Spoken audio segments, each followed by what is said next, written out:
Hi friends, welcome back to channel. ഇന്ന് നമ്മൾ കാണാൻ പോകുന്നത് നോക്കൗട്ട് എന്ന സീരീസിൻ്റെ 11ാമത്തെ എപ്പിസോഡാണ്. ഈ എപ്പിസോഡിൻ്റെ സ്റ്റാർട്ടിങ് കാണിക്കുന്നത് കീനാണെങ്കിൽ ഉറക്കത്തിൽ നിന്ന് ഞെട്ടി എഴുന്നേൽക്കുന്ന സമയത്ത് അവൻ്റെ അടുത്ത് തണ്ടുണ്ടായിരുന്നില്ല. നല്ല മഴ ഇടിമിന്നലും ഉണ്ട്. അവൻ പേടിച്ചിട്ട് ഉടനെ തന്നെ പുറത്തേക്ക് ഇറങ്ങി നോക്കുമ്പോഴത്തേക്കും വീടിൻ്റെ അകത്ത് ഫുള്ള് ബ്ലഡായിരുന്നു. നോക്കുന്ന സമയത്ത് ഡാർവിനും വെയിറ്റും ബോങ്കിയും മായും എല്ലാവരും അവിടെ മരിച്ചു കിടക്കുകയാണ്. ഇവനാണെങ്കിൽ അതുകൊണ്ട് പേടിക്കുന്നുണ്ട്. പെട്ടെന്നാണ് പൂവിഷിൻ്റെ 2 ഗാർഡ്സ് ഇവനെ ഷൂട്ട് ചെയ്യാൻ കണക്കിന് ഇവൻ്റെ പുറകിൽ തോക്കും പിടിച്ചുകൊണ്ടിരിക്കുന്നത്. ഇവനാണെങ്കിൽ അവരെയും കണ്ട് പേടിക്കുന്ന സമയത്ത് ഉടനെ തന്നെ തണ്ണ് ഓപ്പോസിറ്റ് സൈഡിലെ ഡോർ ഓപ്പൺ ചെയ്തിട്ട് കീനിനെ ഒന്നും ചെയ്യരുതെന്ന് പറഞ്ഞ് ഓടി വന്ന് നിൽക്കുന്നുണ്ട്. പെട്ടെന്ന് ഗാർഡ്സിലൊരാൾ തണ്ണിൻ്റെ തലയ്ക്ക് നോക്കി തന്നെ ഷൂട്ട് ചെയ്യുന്നുണ്ട്. തണ്ണ് മരിച്ചു വീഴുന്നുണ്ട്. പെട്ടെന്നാണ് കീൻ അവൻ്റെ ഉറക്കത്തിൽ നിന്ന് ഞെട്ടി എഴുന്നേൽക്കുന്നത്. അവൻ കണ്ട ഒരു സ്വപ്നമായിരുന്നു ഇത്. എന്തായാലും ആ ഒരു സ്വപ്നം കണ്ടിട്ട് അവൻ വരെ ടെൻഷനായിട്ട് തണ്ണിനെ ഹഗ് ചെയ്യുന്നുണ്ട്. തന്നപ്പോൾ ഉറക്കം എഴുന്നേറ്റ് എന്ത് പറ്റി നോക്കുമ്പോൾ കീന് ഇല്ല ഒന്നുമില്ല, അങ്ങനെ ഒരു സ്വപ്നം കണ്ടാണെന്ന് പറഞ്ഞിട്ട് കുറച്ച് നേരം അവനെ ഹഗ് ചെയ്ത് കിടക്കുന്നുണ്ട്. അതിനുശേഷം കീനും തണ്ടും കൂടെ ആയിട്ട് അവൻ്റെ അച്ഛൻ ഒളിപ്പിച്ച് വച്ചേക്കുന്ന ആ ഒരു കോഡ് അത് കണ്ടുപിടിക്കാനായിട്ട് ഇറങ്ങുന്ന സമയത്ത് കീനിന് ഭയങ്കര റിഗ്രറ്റ്. തൻ്റെ ഫാമിലി കാരണമാണല്ലോ എല്ലാവരും ഇങ്ങനെ കഷ്ടപ്പെടുന്നത് എന്നിങ്ങനെ ആലോചിച്ചിട്ട്, എന്നാൽ തന്നാണെങ്കിൽ അങ്ങനെയൊന്നും ഇല്ലയെന്ന് പറഞ്ഞിട്ട് നമുക്ക് ഒരുമിച്ച് പോയി പെച്ചിനെ സേവ് ചെയ്തുകൊണ്ട് വരാമെന്നും പറഞ്ഞിട്ട് കീനിനെയും കൊണ്ട് അവിടെ നിന്ന് പോകുന്നുണ്ട്. നേരെ പോകുന്നത് കീനിൻ്റെ അമ്മയുടെ ആ ഒരു മരിച്ചു പോയതുകൊണ്ട് തന്നെ ഫോട്ടോയും സംഭവങ്ങളൊക്കെ ഇങ്ങനെ അമ്പലത്തിൽ വച്ചേക്കുന്നൊരു ഏരിയ ഉണ്ട്. അങ്ങോട്ടേക്കാണ്. അവിടെ ചെന്നിട്ട് ആദ്യം തന്നെ അവൻ്റെ അമ്മയുടെ ഫോട്ടോ നോക്കി സംസാരിക്കുന്നുണ്ട്. ഞാൻ ഇങ്ങോട്ടേക്ക് വന്നിട്ട് ഒത്തിരി നാളായി, സോറി അമ്മ, പിന്നെ ഞാനാണെങ്കിൽ ഒരു പ്രശ്നത്തിലാണ്, എനിക്ക് അതിന് അമ്മയുടെ ഹെൽപ്പ് വേണമെന്ന്. അവൻ വിചാരിച്ചിരിക്കുന്നത് ഒരുപക്ഷെ അവൻ്റെ അച്ഛനാണെങ്കിൽ ആ ഒരു കോഡ് അവൻ്റെ അമ്മയുടെ ഫോട്ടോ ഇരിക്കുന്ന സ്ഥലത്ത് വച്ചിട്ടുണ്ടായിരിക്കുമെന്നാണ്. അതുകൊണ്ട് തന്നെ ഒരു കമ്പിപ്പാരമുള്ള സംഭവം എടുത്തുകൊണ്ട് വന്നിട്ട് ഇവനാണെങ്കിൽ അത് കുത്തി പൊളിക്കുന്നുണ്ട്. എന്നാൽ കീനിങ്ങനെ ചെയ്യുന്നതാകുമ്പോഴത്തേക്കും തണ്ണ് പറയുന്നുണ്ട് വേണ്ടാന്ന്. എന്നാൽ കീനത് കേൾക്കുന്നില്ല. കീന ചെയ്തിട്ട് അതിൻ്റെ അകം മൊത്തം നോക്കുമ്പോഴത്തേക്കും അവിടെയൊന്നും ഒന്നുമില്ല. ആ സമയം തന്നെ തണ്ണ് പറയുന്നുണ്ട് ഒന്നുമില്ല, നമുക്ക് പോവാന്ന്. എന്നാൽ നോക്കുമ്പോഴത്തേക്കും ആ ഒരു ഫോട്ടോ അത് തണ്ണിങ്ങനെ പെട്ടെന്ന് ശ്രദ്ധിക്കുന്നുണ്ട്. ആ ഒരു ഫോട്ടോയുടെ പുറകിൽ നോക്കുമ്പോഴത്തേക്കും ഒരു ഡ്രോയിങ് ആയിരുന്നു. അതിങ്ങനെ കീൻ കാണുമ്പോഴത്തേക്കും അവനൊരു ഫ്ലാഷ് ബാക്ക് ഓർമ്മ വരുന്നുണ്ട്. അവൻ കുഞ്ഞായിരുന്ന സമയത്ത് അവൻ്റെ വീട്ടിൽ ചുമരിലാവൻ വരച്ച ഒരു പടമായിരുന്നു ഇത്. നേരെ ഇനി കീനിൻ്റെ വീട്ടിലോട്ടായിരിക്കും അവർ പോവേണ്ടത് എന്ന് അവർക്ക് തോന്നുന്നുണ്ട്. അതുകൊണ്ട് തന്നെ പോകാനായി നിൽക്കുകയാണ്. എന്നാൽ തണ്ണ് കാറിൽ വെച്ചിട്ട് കീനിൻ്റെ അടുത്ത് പറയുന്നുണ്ട് ഒരുപക്ഷെ ഗാർഡ്സ് എല്ലാം നമ്മൾ അങ്ങോട്ടേക്ക് പോകുമെന്ന് കരുതി അവിടെ വെയിറ്റ് ചെയ്ത് നിൽക്കുമായിരിക്കും. ഞാൻ ഒറ്റയ്ക്ക് അങ്ങോട്ടേക്ക് പോകാം, സേഫ് ആണെങ്കിൽ മാത്രം നിന്നെ വന്ന് വിളിച്ചുകൊണ്ട് പോകാമെന്ന് പറയുന്നുണ്ട്. എന്നാൽ കീന് നമ്മൾ നേരത്തെ ഓൾറെഡി സംസാരിച്ചതല്ലേ, നിന്നെ ഞാൻ ഒറ്റയ്ക്ക് വിടത്തില്ല എന്നുള്ള കാര്യം. എനിക്ക് നിനക്ക് എന്തെങ്കിലും സംഭവിക്കണമെന്ന് ഒരാഗ്രഹമില്ല, എന്താണെങ്കിലും ഒരുമിച്ച് നേരിടാം, ഞാൻ നിൻ്റെ കൂടെ വരുമെന്ന് പറയുന്നുണ്ട്. അടുത്ത് കാണിക്കുന്നത് പൂവിഷിനെയാണ്. പൂവിഷ് അയാളുടെ റൂമിൽ നിൽക്കുന്ന സമയത്ത് അങ്ങോട്ടേക്ക് പഗോൺ വരുന്നുണ്ട്. പഗോണിനെ കാണുമ്പോൾ തന്നെ ചോദിക്കുന്നത് കീനും തണ്ടും എവിടെയാണെന്ന് കണ്ടുപിടിച്ചോ എന്നാണ്. ആ സമയം പഗോൺ ഇല്ലയെന്ന് പറയുമ്പോഴത്തേക്കും അവിടെ തന്നെ പൂവിഷിൻ്റെ പട്ടി നിൽപ്പുണ്ടായിരുന്നു, ആ ജോനാഥൻ എന്ന് പറഞ്ഞിട്ടുള്ള ആ ഒരു പട്ടിക്ക് ഫുഡ് ഇട്ട് കൊടുക്കാനായിട്ട് പഗോണിൻ്റെ അടുത്ത് പറയുന്നുണ്ട്. ആ പട്ടി മനുഷ്യരെയും കടിച്ച് കീറും എന്നുള്ളതുകൊണ്ട് തന്നെ പഗോണിനടുത്തേക്ക് പോകാൻ പേടിയുണ്ട്. എന്നാൽ അവർ ഫുഡ് വെച്ച് കൊടുക്കുന്നുണ്ട്.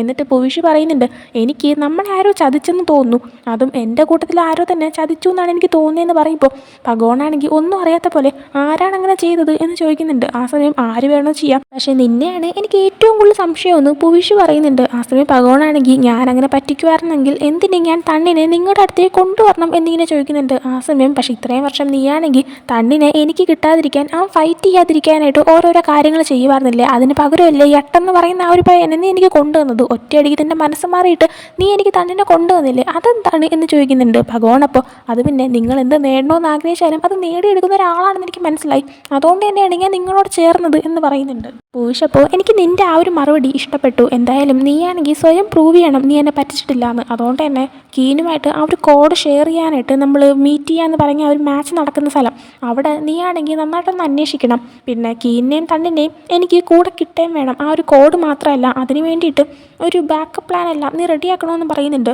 പഗോൺ. അപ്പോൾ ഓക്കെ ഞാൻ എല്ലാം റെഡിയാക്കാമെന്ന് പറയാണ്. അതേസമയം തന്നെ ടൈഫൂണുമായിട്ട് ഒരു മാച്ച് നടത്താനായിട്ട് ഇയാൾ ഇരിക്കുന്നു എന്ന് തോന്നുന്നു. ഇയാൾ പഗോണിൻ്റെ അടുത്ത് ചോദിക്കുന്നുണ്ട് ടൈഫൂണുമായിട്ട് ആരാണ് ഇനി ഫൈറ്റ് ചെയ്യാൻ പോകുന്നതെന്ന്. പക്ഷേ അതിനുള്ള മറുപടി പറയുന്നതൊന്നും നമ്മളെ കാണിക്കുന്നില്ല. പിന്നീട് കാണിക്കുന്നത് കീനും തണ്ണും കൂടെ ആയിട്ട് കീനിൻ്റെ വീട്ടിലേക്ക് വന്നേക്കുന്നതാണ്. നമ്മൾ ഈ സീരീസിൻ്റെ സ്റ്റാർട്ടിങ്ങിൽ കണ്ട കീനും അവൻ്റെ അച്ഛനും താമസിച്ചിരുന്ന വീടൊന്നും അല്ല ഇത്. കീനും അവൻ്റെ ഫാമിലിക്കും കൂടെ ആയിട്ട് വേറൊരു വീട് ഉണ്ടായിരുന്നു. പക്ഷേ അതെന്തോ ജപ്തിയായി പോയതോ അങ്ങനെ എന്തൊക്കെയോ ആണ്. ഇപ്പോൾ ഒത്തിരി വർഷങ്ങൾക്ക് ശേഷമാണ് അവൻ അങ്ങോട്ടേക്ക് വന്നേക്കുന്നത്. അങ്ങനെ അവർ രണ്ടുപേരും അകത്തേക്ക് കയറുന്നുണ്ട്. കയറുമ്പോഴത്തേക്കും ഡോർ ലോക്ക്ഡ് ആയിരുന്നു. തണ്ണ് ഒരു കല്ലെടുത്തുകൊണ്ട് വന്നിട്ട് ആ ഒരു ലോക്കൊക്കെ പൊട്ടിക്കുന്നുണ്ട്. രണ്ടുപേരും അകത്തേക്ക് കയറുന്നുണ്ട്. കീനാണെങ്കിൽ ആ ചുമരിൽ വരച്ച ഡ്രോയിങ് അതിൻ്റെ അടുത്തേക്കൊക്കെ പോയി നോക്കുന്നുണ്ട്. ഒത്തിരി നേരം എന്തായിരിക്കും എന്നൊക്കെ ആലോചിച്ചുകൊണ്ടിരിക്കുന്നുണ്ട്. എന്നാൽ കോഡിനെ പറ്റിയിട്ട് ഒരു വിവരവും കിട്ടുന്നില്ല. അതുകൊണ്ട് തന്നെ കീന് തണ്ണിനോട് പറയുന്നുണ്ട് ഒരുപക്ഷെ നമ്മൾ അന്വേഷിക്കുന്ന സ്ഥലം തെറ്റാണെങ്കിലോ ഇവിടെ അല്ലെങ്കിലോ എന്ന് പറയുമ്പോഴത്തേക്കും തണ്ണാണെങ്കിൽ നമ്മൾ ചിലപ്പോൾ വിചാരിക്കുന്ന പോലെ ആയിരിക്കത്തില്ല, നമ്മൾ ആലോചിക്കുന്നതിനേക്കാളും എളുപ്പത്തിലായിരിക്കും മറുപടി നമ്മുടെ കൺമുമ്പിൽ ഉണ്ടായിരിക്കുക. എന്നാൽ നമ്മളാണെങ്കിൽ ഒന്ന് മനസ്സ് തുറന്നാലേ അത് കിട്ടുള്ളൂ എന്ന് പറയുന്നുണ്ട്. ഇതേ സെയിം ഡയലോഗാണ് കീന് കുഞ്ഞായിരുന്നപ്പോൾ തൊട്ടേ അവൻ്റെ അച്ഛൻ അവനോട് പറഞ്ഞിട്ടുള്ളത്. അങ്ങനെ ഇപ്പോൾ കീനത് ആലോചിക്കുമ്പോഴത്തേക്കും നമ്മൾ മനസ്സ് തുറന്ന് തന്നാലേ നമുക്ക് കിട്ടത്തുള്ളൂ എന്നിങ്ങനെ പറഞ്ഞ കാര്യം അവൻ്റെ മനസ്സിലിങ്ങനെ ഫ്ലാഷായി വന്നുകൊണ്ടിരിക്കുകയാണ്. അങ്ങനെ അവനൊരു ചിന്ത വരുന്നുണ്ട്. അവൻ കുഞ്ഞായിരുന്ന സമയത്ത് അവനാണെങ്കിൽ ഒരു ഡ്രോയിങ് ചെയ്യുന്ന ടൈമിന് സോഫയിൽ വെച്ചായിരുന്നു പടം വരച്ചത്. ആ പടത്തിൽ അവനിങ്ങനെ ഒരു ഹാർട്ട് വരയ്ക്കുന്നുണ്ടായിരുന്നു. അതിങ്ങനെ സ്കെച്ച് വെച്ച് വരച്ചപ്പോൾ അതിൻ്റെ അടയാളമാണെങ്കിൽ സോഫയിലായിട്ടുണ്ടായിരുന്നു. അതേ സെയിം സോഫയിലാണ് അവർ രണ്ടുപേരും ഇപ്പോൾ ഇരിക്കുന്നത്. തണ്ണിരിക്കുന്ന ഏരിയയിലായിരുന്നു ആ ഒരു ഹാർട്ട് ഉണ്ടായിരുന്നത്. അതുകൊണ്ട് തന്നെ തണ്ണിൻ്റെ അടുത്ത് എഴുന്നേക്കാനായിട്ട് പറഞ്ഞിട്ട് ആ ഒരു സ്കെച്ചിൻ്റെ മാർക്കായ സാധനം തണ്ണിനെ കാണിച്ചു കൊടുക്കുന്നുണ്ട്. എന്നിട്ട് പതുക്കെ അവർ സോഫയുടെ കവർ അവർ തുറന്നു നോക്കുമ്പോഴത്തേക്കും അതിൻ്റെ അകത്തുനിന്ന് അവർക്കൊരു ഫയൽ കിട്ടുന്നുണ്ട്. ഓപ്പൺ ചെയ്യുമ്പോൾ 2-3 പേപ്പർ സംഭവങ്ങളൊക്കെ ഉണ്ട്. അതിൻ്റെ അകത്ത് ഒരു ക്രോസ് വേർഡ് പസിലും കീനിൻ്റെ അച്ഛൻ അവനെ കംപ്ലീറ്റ് ചെയ്യാനായിട്ട് റെഡിയാക്കി വെച്ചിട്ടുണ്ടായിരുന്നു. അങ്ങനെ രണ്ടുപേരും ടേബിളിലിരുന്നിട്ട് അതിൻ്റെ ആൻസേഴ്സ് എല്ലാം കണ്ടുപിടിച്ച് കംപ്ലീറ്റ് ചെയ്യുന്നുണ്ട്. കുറേ വേർഡ്സ് ഉണ്ട്. അതൊക്കെ വെച്ചിട്ട് ഇവരാണെങ്കിൽ സെൻറ്റൻസ് ഒക്കെ ക്രിയേറ്റ് ചെയ്യാൻ ശ്രമിക്കുന്നുണ്ട്.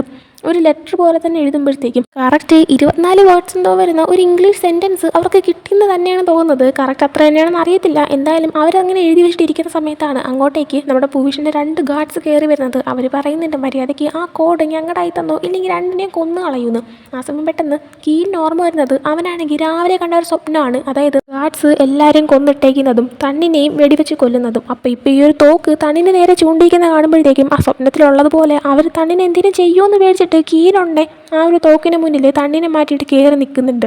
ആ സമയം തന്നെ ഡാർവിനും മെയ്റ്റും കറക്റ്റ് അങ്ങോട്ടേക്ക് വന്നിട്ട് ആ 2 ഗാർഡ്സിനെ അടിച്ചിടുന്നുണ്ട്. എന്നാൽ അവർക്കൊന്നും പറ്റുന്നില്ല. അവർ വീണ്ടും എഴുന്നേൽക്കുന്നുണ്ട്. ആ സമയം പെട്ടെന്ന് കീനാണെങ്കിൽ ഒരു ലൈറ്റർ എടുത്ത് ആ കോഡ് എഴുതി വച്ചേക്കുന്നു എന്ന് പറഞ്ഞ ആ ഒരു പേപ്പർ അവനാണെങ്കിൽ ഇങ്ങനെ കത്തിക്കുമെന്നും പറഞ്ഞ് ഇവരെ കാണിച്ച് പേടിപ്പിക്കുന്നുണ്ട്. എന്നാൽ അത് ആക്ച്വലി കോഡുള്ള പേപ്പറല്ല, ആ ഒരു ക്രോസ് വേർഡ് പസിൽ ഉണ്ടായിരുന്ന പേപ്പറാണ്. ആ കോഡ് അവർ വേറെ മാറ്റി എഴുതിയിട്ടുണ്ടായിരുന്നു വേറൊരു പേപ്പറിൽ. അതാണെങ്കിൽ തണ്ണിൻ്റെ കയ്യിലാണ് ഉള്ളത് എന്ന് ഈ ഒരു കാര്യം ആ ഗാർഡ്സിന് അറിയത്തില്ല. ഗാർഡ്സ് ആണെങ്കിൽ ഇപ്പോൾ 8നെയും ഡാർവിനെയും തോക്ക് കാണിച്ച് പിടിച്ചു വെച്ചിട്ടുണ്ടായിരുന്നു. അതുകൊണ്ട് കീന് പറയുന്നുണ്ട് ഞങ്ങളെല്ലാവരും വെറുതെ വിട്ടില്ലെങ്കിൽ ഞാനാണെങ്കിൽ ഈ ഒരു കോഡ് കത്തിക്കും. പിന്നെ പൂവിഷിൻ്റെ കാര്യം നിങ്ങൾക്ക് തന്നെ അറിയാമല്ലോ, ഏൽപ്പിച്ച ജോലി നേരെ ചെയ്തിട്ട് പോയില്ലെങ്കിൽ നിങ്ങളെ തന്നെ പൂവിഷ് കൊന്നു കളയുന്നു നിങ്ങൾക്ക് അറിയാമല്ലോ എന്ന് പറയുന്നുണ്ട്.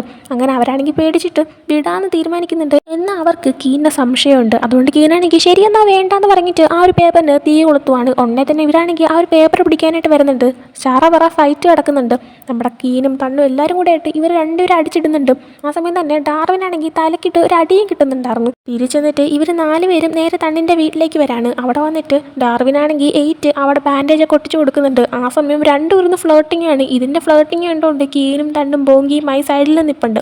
ആ സമയമാണ് തണ്ണിൻ്റെ അമ്മ വീടിൻ്റെ ഡോറ് ഓപ്പൺ ചെയ്തത്. കൂടെ പഗോണും ഉണ്ടായിരുന്നു. പഗോൺ ഇപ്പോൾ വന്നിട്ട് ഇവരുടെ അടുത്ത് പറയുന്നുണ്ട് ആ ഒരു കോഡ് ഷെയർ ചെയ്യാന്ന് പറഞ്ഞേക്കുന്ന ആ ഒരു മാച്ച് നടക്കുന്ന സ്ഥലം അങ്ങോട്ടേക്ക് നിങ്ങൾ പോവരുത്. പൂവിഷ് അവിടെ ഒരു ട്രാപ്പ് വെച്ചിട്ടുണ്ട്. അയാൾക്ക് ആ ഒരു കോഡ് മാത്രമല്ല കീനിനെയും തണ്ണിനെയും വേണം. നിങ്ങൾ എന്തൊക്കെ വന്നാലും അങ്ങോട്ടേക്ക് പോവരുതെന്ന് പറയുന്നുണ്ട്. ഡാർവിൻ അപ്പോൾ എനിക്ക് അങ്ങോട്ട് പോയേ പറ്റുള്ളൂ ഇല്ലെങ്കിൽ എൻ്റെ അച്ഛനെ അയാൾ കൊന്നളയുമെന്ന് പറയുന്നുണ്ട്. എന്നാൽ വീണ്ടും പഗോണാണെങ്കിൽ പോകണ്ടെന്ന് തന്നെ പറയുമ്പോൾ തണ്ണാണെങ്കിൽ ദേഷ്യത്തിൽ അവിടെ നിന്ന് ഇറങ്ങി പോവുകയാണ്. പഗോണാണെങ്കിൽ പുറകെ പോകുന്നുണ്ട്, അമ്മയും പോകുന്നുണ്ട്. അങ്ങനെ അവർ സംസാരിക്കുകയാണ്. ആ സമയം പഗോണാണെങ്കിൽ സോറി, ഇത്രയും കാലം ഞാൻ ഒരു നല്ല അച്ഛനായിട്ട് നിന്നെ നോക്കിയില്ല, ഐ എം സോറി, പക്ഷേ ഇപ്പോഴെങ്കിലും നീ എന്നെ വിശ്വസിച്ച് എൻ്റെ കൂടെ നിൽക്കാനായിട്ട് പറയുന്നുണ്ട്. എന്നാൽ അവൻ പറയുന്നുണ്ട് എന്തൊക്കെ എന്നാലും ഞങ്ങൾ പെച്ചിനെ രക്ഷിക്കുമെന്ന്. എന്നിട്ട് പഗോണിൻ്റെ അടുത്ത് ചോദിക്കുന്നുണ്ട് 10 വർഷം മുമ്പ് എന്തിനാണ് എന്നെ എൻ്റെ അമ്മനെ ഇട്ടിട്ട് പോയെന്ന്. അങ്ങനെ അയാൾ സത്യം തുറന്ന് പറയുന്നുണ്ട്. നീ കുഞ്ഞായിരുന്ന സമയത്ത് നിൻ്റെ ബോക്സിങ് കാണാനായിട്ട് പൂവിഷ് വന്നിട്ടുണ്ടായിരുന്നു. അന്ന് വന്നപ്പോഴത്തേക്കും അയാൾക്ക് നിൻ്റെ ഫൈറ്റിംഗ് ഇഷ്ടപ്പെട്ടിട്ട് അയാളുടെ പ്രൈവറ്റായിട്ട് നടത്തുന്ന ആ ഒരു ഫൈറ്റിങ്ങിൻ്റെ ഇവൻറ്റിൽ നിന്നെയും കൊണ്ട് ചേർക്കണമെന്ന് എൻ്റെ അടുത്ത് പറഞ്ഞു. എന്നാൽ നീയാണെങ്കിൽ അയാളുടെ അടുത്ത് കുടുങ്ങി പോകാതിരിക്കാനായിട്ട് ഞാൻ അയാളുടെ കൂടെ തന്നെ അയാളുടെ ഓർഡേഴ്സ് എല്ലാം അനുസരിച്ച് നിൽക്കാമെന്ന് പറഞ്ഞു. അങ്ങനെയാണ് എനിക്ക് പോവേണ്ടി വന്നത്. എല്ലാം ഞാൻ നിന്നെ സംരക്ഷിക്കാൻ വേണ്ടിയിട്ടാണ് ചെയ്തതെന്ന് പറഞ്ഞപ്പോൾ തണ്ണ് പറയുന്നുണ്ട് നിങ്ങൾ അങ്ങനെ ചെയ്യുന്നതിന് പകരം പൂവിഷിനെ എന്നേക്കുമായിട്ട് ഒഴിവാക്കാനുള്ള അല്ലെങ്കിൽ തോൽപ്പിക്കാനുള്ള വഴികളായിരുന്നു നോക്കേണ്ടിയിരുന്നത്. നിങ്ങൾ ശരിക്കും ഒരു പേടിത്തണ്ടനാണ്. ഇനിയെങ്കിലും നിങ്ങൾക്ക് എൻ്റെ കൂടെ നിൽക്കണമെന്ന് ആഗ്രഹം ഉണ്ടെങ്കിൽ എങ്ങനെയെങ്കിലും പെച്ചിനെ കൂടെ കൊണ്ടുവരാനും പൂവിഷിനെ തോൽപ്പിക്കാനും ഞങ്ങളെ സഹായിക്കാനായിട്ട് പറയുന്നുണ്ട്. അങ്ങനെ പിന്നീട് കാണിക്കുന്നത് ആ ഒരു മാച്ച് നടക്കുന്ന ദിവസമാണ്. പെച്ചും പൂവിഷും പിന്നെ യട്ടും കൂടെ ആയിട്ട് ഒരുമിച്ചൊരു വണ്ടിയിലാണ് വരുന്നത്. അവിടെ ഓൾറെഡി പഗോൺ റെഡിയായിരുന്നു. അങ്ങനെ പഗോൺ അവരകത്തേക്ക് കൊണ്ടുപോകുന്നുണ്ട്. അതേസമയം ഓഡിയൻസിൻ്റെ കൂട്ടത്തിൽ മായും ബോങ്കിയും ക്ലാവോയും ഇരിക്കുന്നുണ്ട്. നോക്കുമ്പോൾ പൂവിഷിൻ്റെ ഒത്തിരി ഗാർഡ്സ് അവിടെ ഉണ്ടായിരുന്നു. അതേസമയം കീനും തണ്ണും അവിടെ ബാക്ക് സ്റ്റേജിൻ്റെ ഏരിയയിൽ നിൽക്കുന്നുണ്ട്. അവിടെയാണെങ്കിൽ നമ്മുടെ ടൈഫോണുമായിട്ട് ഫൈറ്റ് ചെയ്യാൻ പോകുന്ന പോപ്പി എന്ന് പറഞ്ഞിട്ടുള്ള ഒരു ഫൈറ്റർ ഉണ്ടായിരുന്നു. നേരെ അയാളുടെ അടുത്തേക്ക് പോയിട്ട് ഐ എം സോറി എന്ന് പറഞ്ഞിട്ട് ഇവർ രണ്ടുപേരും കൂടെ ആയിട്ട് അയാളുടെ വായിൽ സെലോ ടൈപ്പൊക്കെ വെച്ച് മൂടിയിട്ട് ഇയാളെ ബാത്റൂമിൻ്റെ അകത്ത് പൂട്ടിയിടുവാണ്. അടുത്ത് പൂവിഷിനെയും യട്ടിനെയും പെച്ചിനെയും കാണിക്കുമ്പോൾ അവരിപ്പോൾ ഓഡിയൻസിൻ്റെ അവിടെ തന്നെ ഇരിക്കുന്നുണ്ട് പരിപാടി കാണാനായിട്ട്. അതേസമയം യട്ടാണെങ്കിൽ പെച്ചൊന്നും ചെയ്യാതിരിക്കാനായിട്ട് ആരും കാണാതെ പെച്ചിൻ്റെ മടിയിലായിട്ട് ഒരു തോക്കിങ്ങനെ ചൂണ്ടി വെച്ചിട്ടുണ്ട് ഷൂട്ട് ചെയ്യാൻ കണക്കിന്. അതേസമയം ഡാർവിനെയും 8നെയും കാണിക്കുമ്പോൾ അവരവിടെ വർക്കേഴ്സിനെ പോലെ ഡ്രസ്സ് ചെയ്ത് സെക്യൂരിറ്റി റൂമിൽ കയറുകയാണ്. എന്നിട്ട് അവിടെ ഉണ്ടായിരുന്ന 2 വർക്കേഴ്സിനെ ബോധം കെടുത്തിയിട്ടിട്ട് അവരാണെങ്കിൽ അവിടെയുള്ള കമ്പ്യൂട്ടറിൽ എന്തൊരു പെൻ ഡ്രൈവൊക്കെ കുത്തിയിട്ട് സിസ്റ്റം അവർ കണക്ട് ആക്ട് ചെയ്തെടുക്കുന്നുണ്ട്.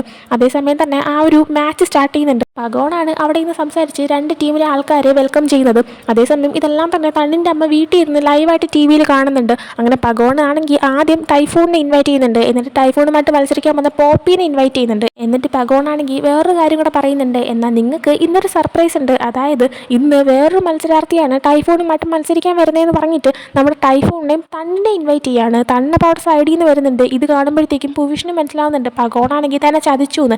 അതേസമയം തണ്ണാണെങ്കിൽ അങ്ങോട്ട് സ്റ്റേജിലേക്ക് കയറി വരുന്നതും കാണിച്ചുകൊണ്ട് ഈ ഒരു എപ്പിസോഡ് ഇവിടെ എൻഡ് ആവുന്നുണ്ട്. സോ ഈ ഒരു എപ്പിസോഡ് നിങ്ങൾക്ക് ഇഷ്ടപ്പെട്ടെങ്കിൽ ലൈക്ക് ചെയ്യുക, ഷെയർ, സബ്സ്ക്രൈബ് ചെയ്യുക. അടുത്തൊരു വീഡിയോ ആയിട്ട് വരുന്നവരെ ബൈ.